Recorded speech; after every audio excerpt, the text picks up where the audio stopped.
as a kid, I was really into Mercedes-Benz. I was a big fan of the Mercedes S-Class as a 7 or 8 year old, which is a very strange car for a 7 or 8 year old to like, but it is what it is.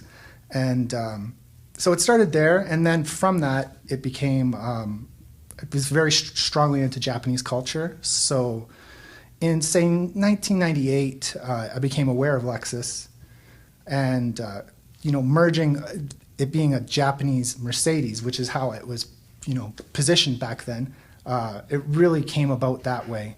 It resonated very strongly with me.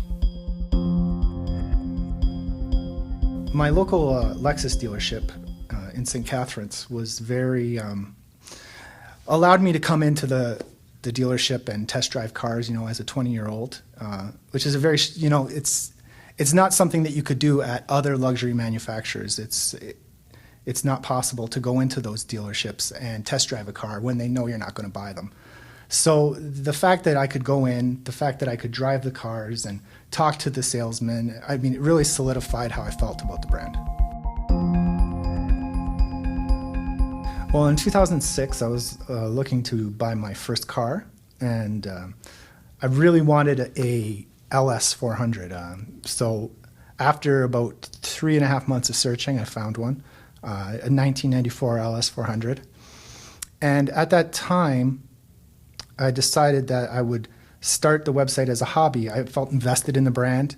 I felt like I understood the brand, and I decided then to start the website as a hobby, and it eventually progressed from there.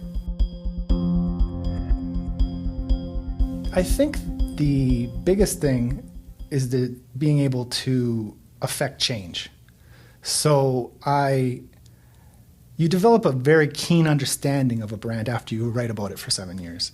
And so what you're able to do is really identify how enthusiasts perceive things, how new changes that come through, new things that happen. You can definitely see how the perception of the brand changes. So it's very interesting on its own, even apart from it being about Lexus or anything else. I mean, you watch a progression of a brand, and I think that's really been one of the more interesting parts of writing the site.